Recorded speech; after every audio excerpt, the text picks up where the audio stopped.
What is low carbon action plan for Bihar state? Bihar के अंदर जो लो कार्बन स्टेट प्लान है वो क्या है, उससे रिलेटेड कुछ पॉइंट्स हम यहाँ पर डिस्कस करेंगे। LCAP, low carbon action plan of Bihar is a strategy document developed to address the challenges of greenhouse gas emissions and promote sustainable waste management practices. Low carbon action plan ये एक strategic document है, और ये जो document है इसलिए develop किया गया है ताकि सस्टेनेबल वेस्ट मैनेजमेंट प्रैक्टिसेस को प्रमोट किया सके, और ग्रीन हाउस गैस एमिशंस की वजह से जो चैलेंजेस आज देखने को मिल रहे हैं उनको एड्रेस किया जा सके।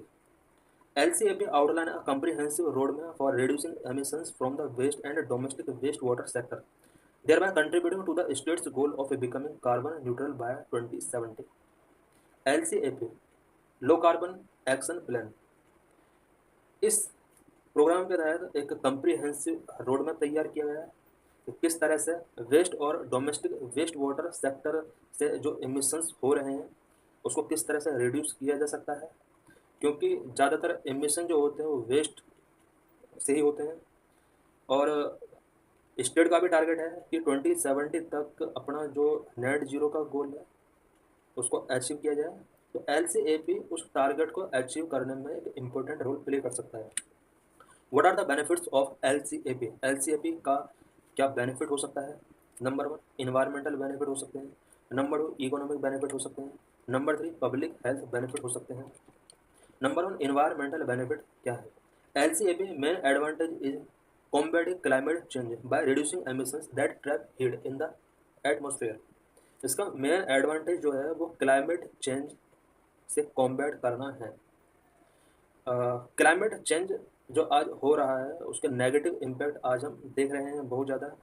कहीं पर ड्रॉट वाली सिचुएशन है, कहीं पर फ्लड वाली सिचुएशन है, और ये क्लाइमेट चेंज से कॉम्बैट करने के लिए एमिशंस को रिड्यूस करेगा बिहार स्टेट, क्योंकि ये जो एमिशंस होते हैं जो वेस्ट से जनरेट होते हैं वो एटमॉस्फेयर की हीट को ट्रैप करते हैं, और उसके बाद जो अर्थ का टेम्परेचर है वो राइज होता है जिसे हम ग्लोबल वार्मिंग बोलते हैं। This can help to reduce global warming and its associated problems like extreme weather events, rising sea levels and harm to ecosystem. LCAP के थ्रू ग्लोबल वार्मिंग को रिड्यूस किया जा सकता है, और ग्लोबल वार्मिंग से रिलेटेड जो प्रॉब्लम्स हैं like extreme weather events, rising sea level and harm to ecosystem, इन सभी को कहीं ना कहीं बेटर किया जा सकता है। Number 2, economic benefit. More investing in renewable energy sources and energy efficiency can create new job and in these sectors. Renewable energy resource में जितना ज़्यादा इन्वेस्ट किया जाएगा उससे इन्वायरमेंटल प्रोडक्शन तो होगा ही, क्लाइमेट चेंज से फाइट किया जा सकता है, साथ में न्यू जॉब्स भी क्रिएट हो सकती है। There can also be long term cost saving from reduce reliance on imported fossil fuels. अगर हम क्लाइमेट चेंज से फाइट करना चाहते हैं और रिन्यूएबल एनर्जी सोर्स में या फिर रिन्यूएबल एनर्जी टेक्नोलॉजी में अगर हम इन्वेस्ट करना चाहते हैं तो इससे जॉब क्रिएशन तो होगा है, साथ में हम फॉसिल फ्यूल जो इंपोर्ट करते हैं अदर कंट्रीज से उस फॉसिल फ्यूल पर होने वाला जो एक्सपेंस है उसको हम सेव कर सकते हैं। Number 3, public health benefit. कुछ पब्लिक हेल्थ बेनिफिट भी हो सकते हैं। Reducing reliance on fossil fuels like coal can improve air quality leading to less respiratory illness. Fossil fuels पर जो अभी हमारा रिलायंस है, डिपेंडेंसी, अगर ये रिड्यूस हो जाता है इससे एयर क्वालिटी इंप्रूव हो सकता है, और कंट्री के अंदर जो रेस्पिरेटरी इलनेस बहुत ज़्यादा इंक्रीज हो रहा है वो भी डाउन हो सकता है। Low carbon plans often encourage things like walking, cycling, public transport which can boost physical activity level. Low carbon plan के और भी बहुत सारे फायदे हो सकते हैं। इससे वॉकिंग को एनकरेजिंग मिलता है, साइकिलिंग, पब्लिक ट्रांसपोर्ट और फिजिकल एक्टिविटी लेवल को भी बूस्ट कर सकता है। What are the challenges of LCAP? LCAP के सामने क्या क्या चैलेंजेस हैं? Number 1, need a massive investment. Number 2, challenge of changing people habit. Number 3, need strong political will. Number 4, equity related concern. Number 1, need a massive investment. Shifting to renewable energy source or energy efficient technology often require a big initial investment. अगर हम renewable energy source की तरफ shifting होना चाह रहे हैं या energy efficient technology को एडॉप्ट करना चाह रहे हैं तो उसके लिए इन्वेस्टमेंट बिग इन्वेस्टमेंट की जरूरत होगी। पहला चैलेंज ये हो गया। Number two, challenging of changing people's habitat. This plan might require changes in how people live and work such as using public transport more और driving less. People may be constant to this changes. Second challenge ये है कि people अपना life style और working style किस तरह change करते हैं या नहीं कर पाते हैं। क्या वो पब्लिक ट्रांसपोर्ट का यूज करते हैं, क्या वो सेल्फ ड्राइविंग लैच करते हैं, क्योंकि इन्वायरमेंट अगर हमें चेंज करना है, उसको अगर नेगेटिव इम्पैक्ट को कम करना है तो इसमें पब्लिक पार्टिसिपेशन बहुत ही इंपॉर्टेंट रोल प्ले करता है। Number three, need strong political will important to make strong program and policies related to L C A P की तरह पॉलिटिकल विल बहुत ज़रूरी है, क्योंकि पॉलिटिकल विल अगर होगी तभी बेटर प्रोग्राम एंड पॉलिसीज को मेकिंग किया सकता है हमारे पॉलिटिकल लीडर्स के द्वारा। Equity related concern, the transition to a low carbon economy needs to be managed fairly to ensure that everyone benefit and burden is not played unequally on disadvantaged group। Low carbon economy की तरफ अगर transition हम हो रहे हैं तो हमें ये भी ध्यान रखना होगा कि ये फेयरली तरीके से मैनेज होना चाहिए। एवरीवन इक्वली बेनिफिट होना चाहिए। किसी पर्टिकुलर सोसाइटी के सेक्टर पर अनइक्वली तरीके से बर्डन नहीं होना चाहिए। कोई डिसएडवांटेज ग्रुप है उसको ज़्यादा से ज़्यादा रिस्पॉन्सिबिलिटी नहीं दी जाना चाहिए। इट मीन्स यहाँ पर इक्वली तरीके से सभी को प्रॉफिट मिलना चाहिए। What are the initiatives related to waste management in India. India के अंदर वेस्ट मैनेजमेंट से रिलेटेड क्या क्या इनिशिएटिव लिए गए हैं। Number one, solid waste management rule 2016। Number two, plastic waste management rule 2016। Number three, waste to wealth portal. Number four, waste to energy plants. Number five, plastic waste management amendment rule 2022। Number six, project replan. First, solid waste management rule 2016. These rules replace the municipal solid waste management and handling rules 2000 and focused on segregation of waste at source. Solid waste management rule 2016 जो आया ये municipal solid waste management and handling rule 2000 को replace करता है। और 2016 का जो ये सॉलिड वेस्ट मैनेजमेंट रूल है ये इस चीज़ को मेंशन करता है कि जो भी म्यूनिसिपल डिपार्टमेंट है वो वेस्ट को सिग्रेशन करें, अलग अलग सॉलिड वेस्ट या फिर ग्रीन वेस्ट या फिर डिग्रेडेबल या अनडिग्रेडेबल वेस्ट के रूप में इसको सिग्रेशन करने का काम करें। Number plastic waste management rule 2016। These rules mandate the generator of plastic waste to take steps to minimize generation of plastic waste, prevent littering of plastic waste, and ensure segregated storage of waste at source. Plastic waste management rule 2016 ये plastic waste generator के लिए mandate करता है और ये plastic waste industry के लिए ये एक तरीके से रूल्स एंड रेगुलेशन है कि वहाँ पर प्लास्टिक वेस्ट कम से कम हो और उसको मिनिमाइज करने के लिए स्टेप लिए जाएं। Prevent littering of plastic waste, ensure segregated storage of waste at source. ये कुछ प्रोविजंस हैं जो प्लास्टिक रिलेटेड कंपनी जो फैक्ट्री के लिए प्रोविजन किए गए हैं।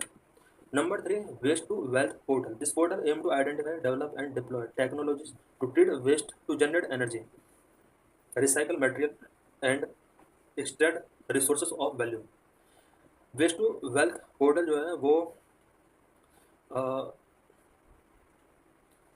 वेस्ट मटेरियल से किस तरह से एनर्जी जनरेट किया जाए, उसको किस तरह से रिसाइकल किया जाए, उसको किस तरह से रिसोर्सेबल वैल्यू में कन्वर्ट किया जाए, इसके लिए टेक्नोलॉजी आइडेंटिफाई करता है, डेवलप करता है और उसको डिप्लॉय करता है ताकि वेस्ट से एनर्जी जनरेट की जा सके। Number four, waste to energy plant.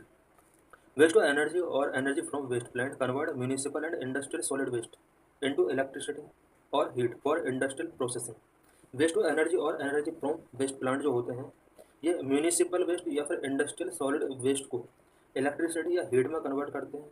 अब ये इलेक्ट्रिसिटी और हीट उसके बाद इंडस्ट्रियल प्रोसेसिंग में यूज की जाती है। Number five, plastic waste management rule 2022। इससे पहले अभी हमने प्लास्टिक वेस्ट मैनेजमेंट रूल 2016 पढ़ा, उसके बाद ये plastic waste management amendment rule 2022 आया। इट मीन्स 2016 का जो रूल्स था उसको 2022 में अमेंडमेंट कर दिया गया। It fixes the responsibilities of various stakeholders such as manufacturer, importers, retailers and consumers. Various stakeholder जो प्लास्टिक मैनेजमेंट से रिलेटेड है, उनके लिए एक रिस्पॉन्सिबिलिटी यहाँ पर फिक्स करता है। प्लास्टिक से रिलेटेड जितने भी फैक्ट्री या कंपनीज हैं और उनके अंदर जितने भी स्टेक होल्डर्स हैं, इंपोर्टर, रिटेलर, मैन्युफैक्चरर, कंज्यूमर, उन सभी के लिए यहाँ पर कुछ responsibility plastic waste management amendment rule 2022 के अंदर मेंशन की गई है। All these stakeholders have a role to play in ensuring that plastic waste is managed properly and does not cause to polluting the environment. इन सभी के लिए यानी जितने भी स्टेक होल्डर्स हैं प्लास्टिक वेस्ट मैनेजमेंट से रिलेटेड, सभी के लिए ये रिस्पॉन्सिबिलिटी दी गई है कि प्लास्टिक वेस्ट को प्रॉपरली तरीके से मैनेज किया जाए और इन्वायरमेंट पॉल्यूशन इसकी वजह से ना हो, ये पूरी तरह से एक प्रॉपरली तरीके से मैनेज होना चाहिए। Number 6, project replan. Project Replan aim to make carry bags by fixing processed and treated plastic waste with cotton fiber in the ratio 20:80। Replan project जो है इसमें ये एम किया गया है कि प्लास्टिक बैग जो मेकिंग किए जाएंगे वो processed and treated plastic waste जिसका रेशो जो होगा 20 और 80 होगा और कॉटन फाइबर के साथ इसको मिक्स करके कैरी बैग बनाए जाएंगे। इट मीन्स कैरी बैग जो बना होता है इसमें 20% processed and treated plastic waste होगा और 80% कॉटन फाइबर होगा, ताकि प्लास्टिक से होने वाले जो नेगेटिव इम्पैक्ट है इन्वायरमेंट पर या ह्यूमन पर उससे बचा जा सके। India initiative to low carbon climate development. India की तरफ से कौन कौन से इनिशिएटिव लिए गए हैं ताकि लो कार्बनिंग डेवलपमेंट को प्रोमोट किया जा सके। Number 1, India's focus is on the rational utilization of national resources with due regard to energy security. The transition from fossil fuel will be undertaken in a just, smooth, sustainable and all-inclusive manner. India का focus सबसे पहले इस चीज़ पर है कि energy security के लिए national resource का रैशनल तरीके से यूटिलाइज किया जाए। इट मीन्स रिसोर्स का इस तरह से यूज ना किया जाए कि एक तरफ हम रिसोर्स जनरेट कर रहे हैं, दूसरी तरफ उसका इन्वायरमेंटल नेगेटिव इम्पैक्ट जनरेट हो रहा है। और इंडिया जिस तरह से फॉसिल फ्यूल्स से ट्रांजिशन की फेज में है वो एक smooth, sustainable and all inclusive manner से किया जा रहा है। It means India fossil fuel से रिन्यूएबल एनर्जी सोर्स की तरफ मूव कर रहा है और ये जो मूव कर रहा है स्मूथ, सस्टेनेबल और इंक्लूसिव मैनर से कर रहा है। Number 2, increased use of biofuels, especially ethanol blending in petrol, drive to increase electric vehicles, and the increased use of green hydrogen fuel are expected to drive the low carbon development of the transport sector.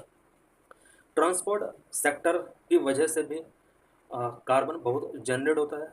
इस carbon को लो करने के लिए biofuel का use India के अंदर काफ़ी increase हुआ है, स्पेशली एथेनॉल ब्लेंडिंग, पेट्रोल का यूज इंक्रीज हुआ है, इलेक्ट्रिक व्हीकल्स का यूज काफ़ी इंक्रीज हुआ है, हाइड्रोजन फ्यूल का यूज इंक्रीज हुआ है और यहाँ पर और भी बहुत सारे इनिशिएटिव गवर्नमेंट के द्वारा लिए गए हैं ताकि ट्रांसपोर्ट सेक्टर को कार्बन फ्री किया जा सके। Number 3, India has a strong record of enhancing forest and tree cover in the last 3 decades alongside high economic growth. Forest and tree cover are a net sink absorbing of CO2 emissions. Forest and tree cover CO2 emission को absorb करने के लिए net sink के रूप में माना जाता है, क्योंकि फॉरेस्ट हैं जो CO2 को कंज्यूम करते हैं और अर्थ पर CO2 का लेवल डिक्रीज होता है। और इंडिया के अंदर लास्ट 3 डिकेड्स में फॉरेस्ट एंड ट्री कवर काफ़ी एनहांस हुआ है। Accordingly, as reported by Forest Survey of India, Dehradun, India has so far achieved an additional carbon sink of 1.97 billion ton of CO2 equivalent. India is on track to fulfilling its NDC's commitment of 2.5 to 3 billion ton of additional carbon sequestration in forest and tree cover by 2030. Forest survey of India की एक report है। इस report के according India ने अभी तक 1.97 billion ton CO2 का एक कार्बन सिंक इसने ट्री और प्लांट के थ्रू किया है। इट मीन्स इंडिया के अंदर ट्री और प्लांट कवर काफ़ी इंक्रीज हुआ है और 1.9 बिलियन टन का कार्बन सिंक इसने किया है। इंडिया के अंदर NDCs, इंडिया ने जो कमिटमेंट किया था 2.5 से लेकर 3 बिलियन टन का कार्बन सिक्वेस्ट्रेशन ये करेगा 2030 तक, तो उसको कहीं ना कहीं ये टारगेट को अचीव करने की कंडीशन में है। Number 4, India long term low carbon development strategy was submitted to the UNFCCC in November 2022। India ने कुछ long term low carbon development strategy भी बने हैं, और ये जो अपना इसका एक स्ट्रेटेजी था, इसने ये स्ट्रेटेजी UNFCCC को भी सबमिट किया है नवंबर 22 में। This serve as India long term climate strategy stating its commitment to adopting low carbon development pathway towards net zero emission and strengthening adoption measures in the context of changing climate. India ने 2023 में LEDS का जो अपना strategy था उसको UNFCCC के सामने submit किया है। ये कहीं ना कहीं इंडिया के कमिटमेंट को शो करता है, लॉन्ग टर्म क्लाइमेट स्ट्रेटेजी के प्रति जो कमिटमेंट है इसका, या नेट जीरो एमिशन को कंट्रोल करने के लिए इसका जो कमिटमेंट है, उस कमिटमेंट को कहीं ना कहीं ये शो कर रहा है। और इंडिया क्लाइमेट चेंज से फाइट करने के लिए और भी बहुत सारे प्लान्स एंड प्रोग्राम इम्प्लीमेंट किया है।